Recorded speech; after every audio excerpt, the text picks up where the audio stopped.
Olá, pessoal, sejam todas e todas muito bem-vindos mais uma vez aqui ao nosso canal, do nosso grupo de estudos Democratismo. Hoje nós estamos conversando com o professor Nicolai Henrique Bispo sobre os três poderes. Está aqui comigo a Thaisa, que é nossa aluna no nosso grupo de estudos, e nós já tivemos uma primeira parte dessa entrevista, que o professor comentou um pouco sobre a origem dos três poderes, o porquê eles existem e como eles se dividem, como essas funções se dividem aqui no Brasil. Então, agora o professor vai avançar um pouco e comentar, e até acho interessante, professor, comentar que, na verdade, essa estrutura ela não se dá só na esfera federal, né? Então, assim, entender que, por exemplo, o poder executivo, que ele se revela na figura do presidente, no poder na esfera federal, mas que nos outros entes federativos também está presente, né? Então é o governador, o prefeito. Então, para que as pessoas entendam como é que funciona essa escadinha. A gente ainda não conseguiu avançar, não chegamos ainda nesse ponto nos nossos estudos aí coletivos, nas nossas redes sociais, em relação à estrutura dentro de cada um dos entes federativos. Mas a gente já comentou que existem os entes federativos, e aí a gente vai caminhar um pouquinho em relação a isso. Perfeito. Eu vou dar um passo atrás. No bloco anterior eu tentei trazer algumas problematizações. Esse bloco eu vou tentar trazer de uma maneira mais simples a organização do Brasil, da separação dos poderes. Então, a nível federal, a gente tem o poder legislativo, executivo e judiciário. Poder executivo, como eu falei no outro bloco, representado pelo presidente da República, acompanhado do vice-presidente, que tem auxílio dos ministérios e tem abaixo dele toda a administração pública, direta e indireta. Do lado do Poder Legislativo, a gente tem o Congresso Nacional, que é uma casa, que é composta por outras duas casas, que é o Senado Federal e a Câmara dos Deputados. A Câmara dos Deputados, composta por 512 deputados, e o Senado Federal, composta por 81 senadores. E do lado do Poder Judiciário, a gente tem o STF, representando aí o Poder Judiciário, tendo uma função de ser um órgão de recursos de todo o Poder Judiciário e também de ser um órgão de controle de constitucionalidade, portanto, tendo essa função de poder. E abaixo dele, a gente tem toda a estrutura do Poder Judiciário, que se divide entre Justiça Estadual, Justiça Federal e as diversas outras categorias da Justiça Especial. Essa é uma organização mais simples da separação dos poderes, cada um tendo uma função típica, clássica, ainda que não seja tão simples assim, mas uma função típica de judiciário julga, como você bem colocou no outro bloco, executivo vai cuidar da execução das políticas públicas e da administração do dia a dia do nosso Estado, do nosso país, e o Poder Legislativo tem a competência de legislar, ou seja, de, junto com o Presidente da República, criar e implementar políticas públicas por meio do processo legislativo. Isso a nível federal. O nosso país ele é um Estado federado, como bem a professora Adriana colocou, e ele determina que os outros entes autônomos, eles também devem reproduzir o que a Constituição prevê.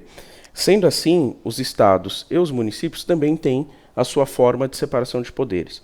O Estado ele detém uma forma de separação de poderes, não vou dizer idêntica, mas muito parecida com o modelo federal, sendo substituído o Poder Executivo, o presidente, pelo governador e o vice-governador, e auxiliado pelos seus secretários, e também tem toda a sua administração abaixo dele, direta e indireta, relacionada ao Estado.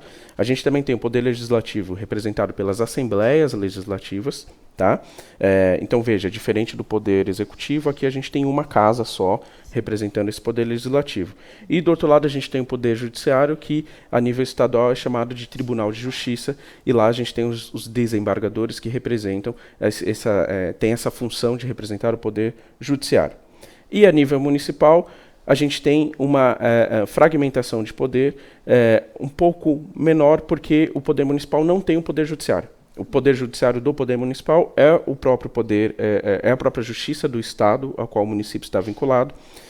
O Poder Executivo, a nível municipal, é representado pelo prefeito e o vice-prefeito, e também os seus secretários que auxiliam o prefeito, e também a administração direta e indireta municipal, que tem essa função de auxiliar o Poder Executivo, e no Legislativo a gente tem a Câmara dos Vereadores, que tem essa função de representar e de legislar o dia a dia para os munícipes. Essa é uma organização, falei um pouco rápido, mas é uma organização, a nossa organização do nosso Estado brasileiro quanto à separação de poderes. Perfeito, não, o professor foi assertivo ali, criou toda aquela estrutura, mostrou todo o organograma.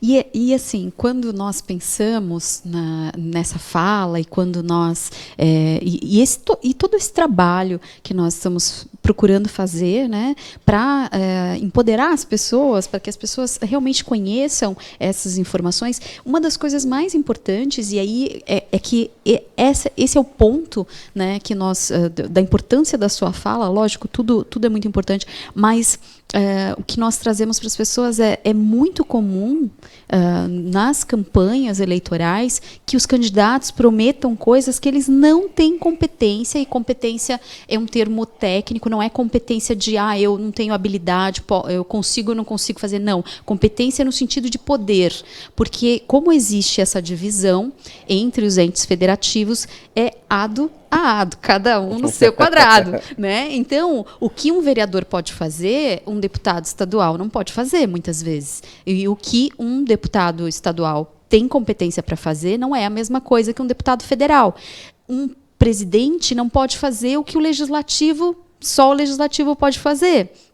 O governador do estado não pode legislar. E muitas vezes o que a gente verifica nas campanhas são campanhas voltadas com um apelo, né, os chamados demagogos, aquelas pessoas que querem adular o povo e querem prometer coisas que eles não têm competência para fazer, eles não têm poder para realizar. Então vejam que importante as pessoas terem acesso a essas informações, compreenderem que existem 3 poderes, que eles são distintos, que cada um tem um poder para realizar alguma coisa e tem a competência e tem o dever de fazer aquilo a que se propõe, e que existem os entes federativos e que, então, um pode fazer alguma coisa e o outro não. Então, as pessoas precisam entender isso para não serem enganadas. E as pessoas têm sido enganadas reiteradas vezes. Então, veja, eu acho que isso é um ponto, né, professor? Onde nós vamos estudar isso, mas eu acho que é importante que as pessoas saibam onde elas conseguem descobrir o que cada um pode fazer. Perfeito. Eu estou percebendo que eu estou ficando chato, que eu sempre falo, dar um passo atrás, né? Mas eu vou dar um passo atrás novamente. É necessário. Como você falou da questão do federalismo, o federalismo também é uma separação de poderes, mas é uma separação de poderes territorial. É uma separação de poderes não entre funções, mas sim dentro do território, quem compete a quê tomar determinadas decisões. E, felizmente ou infelizmente, a nossa Constituição, ela traz muitas informações. Tá? Ela traz informações sobre execução de determinadas políticas públicas relacionadas, por exemplo, à saúde, educação, ao meio ambiente, e ela é aplicada a diferentes entes. Então, diferentes entes têm uma atribuição específica colocada, estipulada pela Constituição Federal, e só esse ente vai poder fazer uma determinada situação, uma determinada política pública. Contudo, não é tão simples saber o que cada um faz. Tá? Eu acho que também aqui a gente teria que ir para casos para entender. Então, numa realidade aqui de São Paulo, na qual a gente tem um exemplo clássico e que identifica a problematização do federalismo. Aqui em São Paulo nós temos os transportes públicos. O transporte público, por exemplo, o metrô e os trens, eles foram instituídos pelo Estado, ou seja, pelo governo estadual. Mesmo sendo de responsabilidade, por exemplo, o transporte intermunicipal é de responsabilidade do município, quem criou esse transporte, o metrô, por exemplo, em São Paulo, no município de São Paulo, foi o Estado de São Paulo. Por outro lado, o município de São Paulo tem a responsabilidade de oferecer o transporte para os seus munícipes. Então, ele oferece os ônibus, oferece outras formas. Recentemente, a gente viu a Prefeitura de São Paulo regulamentando a questão dos Uber, transportes né? coletivos, individuais coletivos, né? Então, a função do município é regular também ali o transporte municipal dos seus munícipes. Quando chega na campanha, tem muita gente que, por exemplo, pede que seja ampliado o número de transportes, por exemplo, o número de metrôs. E vão cobrar isso do prefeito. Mas isso, que em pese possa parecer atribuição do prefeito, como foi o Estado quem criou e desenvolveu esse transporte em São Paulo, essa responsabilidade passa a ser do governo do Estado e não do prefeito. Quando a gente exige determinadas situações, por exemplo, de educação, a gente tem escolas municipais e tem escolas estaduais. Então, a gente tem que identificar primeiro, dentro da organização, dentro dessa estrutura, a quem pertence a esse serviço que a gente está exigindo. Então, se eu estou reclamando da minha escola, é uma escola estadual, uma escola municipal ou federal, que nós também temos escolas federais. O transporte, da mesma forma. Então, a nossa Constituição ela traz algumas previsões de qual que é o ente responsável por fazer determinadas coisas, mas só que também tem muitas imbricações, ou seja, tem muita situação que se sobrepõe. E aí, por isso que eu falo que esse é um outro problema que a gente tem que verificar no caso a caso, mas é muito importante saber quem que a gente tem que cobrar. Então, antes de cobrar, a primeira pergunta é, bom, o que está acontecendo ali? Deixa eu entender essa situação, deixa eu ver a quem que eu posso exigir, porque sabendo de quem que a gente pode cobrar, o nosso poder fica mais forte de exigir uma determinada situação. Perfeito. Não, esse recorte que tu fizeste é essencial, né? Que a pessoa, por exemplo, o aluno, né, de determinada escola, primeiro tem que saber aquela escola, uma escola municipal, uma escola estadual, uma escola federal, como você vai conseguir cobrar. Mas eu, como professora de Direito Constitucional, tenho, né, aquele ranço de ter que passar onde você encontra isso na Constituição. Então, os artigos 22, 23 e 24, eles trazem as competências dos entes federativos. Então, ali você vai descobrir o que, por exemplo, é matéria exclusiva de competência privativa da União. Então, o que, por exemplo, só os deputados federais e os senadores podem legislar. Então, uma coisa que é muito comum, tanto no 22 a União, no 23 o que é dos outros, dos demais entes, e do 24, enfim, depois vocês deem uma lidinha lá. Mas um exemplo, né, que é interessante, por exemplo, direito penal é uma área que só pode ser legislada em âmbito federal, porque tem que servir para o país inteiro aquela legislação. Mas aí tem a previsão de que o Estado pode legislar em matéria de processo penal. Isso, o processo é diferente, exato. Essas são as imbricações que a Constituição traz, e não é tão claro, esse que é o problema. Não, mas, por exemplo, em relação ao direito material do direito penal, só a União pode legislar. E é muito comum nós verificarmos nas campanhas deputados estaduais falando, não, vamos criminalizar determinada conduta. E aí você já vê que não é uma pessoa séria, que é uma pessoa que está te enganando, porque ela não tem competência para legislar em relação a isso. E, de novo, nós avançamos no tempo, preciso passar a palavra para a Thaisa, para que ela novamente faça uma intervenção, converse um pouco com o professor. Professor, eu queria pedir para você uma indicação de literatura, né, como estudante, e acho que o público, né, também gostaria de complementar essa explicação. Uma indicação de livro, até para pesquisa mesmo, no âmbito acadêmico. Perfeito. Obrigado, Thaisa, pela pergunta. Eu vou indicar 2 textos que eu acho que talvez não sejam tão formativos no sentido de trazer essa base mínima, mas eles são muito provocativos. Eles mostram um pouco da sociologia da construção da Constituição brasileira e como que os poderes se relacionam. Por que a nossa Constituição, não sei se vocês sabem, mas o tempo médio de uma Constituição escrita é de 17 anos. E a nossa Constituição ela já está no seu 31º, agora mês que vem, nós vamos completar 31 anos. Então a gente passou em muito a média do tempo de duração de uma Constituição escrita. E tem um livro que chama Resiliência Constitucional, que é coordenado pelo professor Oscar Vilhena e pelo Dimitri de Mullis, que lá eles trazem um pouco de, a partir de pesquisa empírica, uma explicação de como que esses três poderes funcionam, e como que funcionam não de uma maneira apenas textual, mas sim como que eles funcionam na prática, e como que a questão da separação de poderes, ela não exige uma separação de poderes estáticas, mas muito pelo contrário, ela exige uma confluência para que você consiga executar, criar e desenvolver determinadas políticas públicas. Então, Resiliência Constitucional é um livro que está disponível na internet, na biblioteca da Fundação Getúlio Vargas, vale a pena dar uma olhada. E, além disso, tem um outro texto que chama Supremocracia, que é do professor também Oscar Vilhena. Ele está disponível na revista da Direito GV. É um artigo já razoavelmente antigo, de 2008, mas que ele mostra que naquele período, reforço e destaco, estamos falando de períodos distintos, isso é um artigo de 2008, e naquele período o STF ele estava, digamos assim, se não no seu auge, chegando ao seu auge.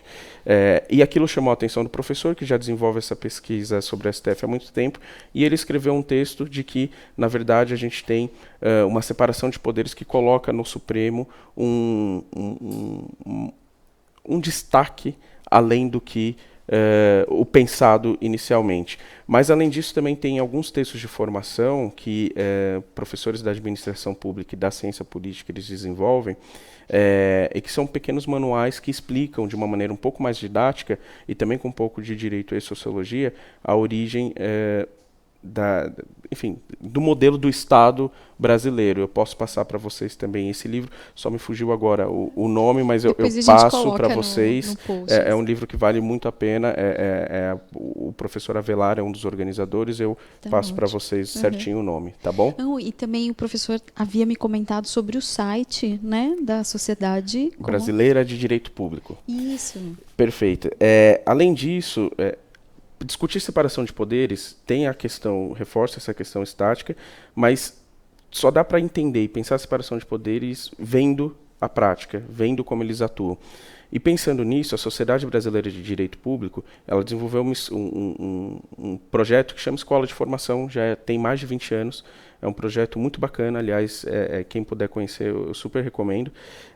E nesse site eles têm lá diversos trabalhos, monografias de alunos de graduação e também de professores, mas principalmente de alunos de graduação, sobre temas específicos da jurisdição constitucional. E entre esses temas tem muitos artigos, muitas monografias sobre separação de poderes, sobre presidencialismo, sobre políticas públicas, mas só que são monografias empíricas, analisando jurisprudência, analisando dados. Então vale muito a pena. Muito bom. Professor, reforce o nome para que quem está assistindo possa... Sociedade Brasileira de Direito Público. Perfeito. E o programa chama Escola de Formação. Vocês vão achar essa parte dos textos que eu estou comentando na parte que vai estar escrito monografias. Tá bom? Perfeito. Mas eu posso também enviar o link, vocês podem disponibilizar. Perfeito, não, com certeza. Professor, vou pedir para o senhor fazer as suas considerações finais. Infelizmente, né, é rápido aqui o nosso bate-papo e, desde já, agradecendo muito a sua presença. É um prazer enorme lhe receber aqui.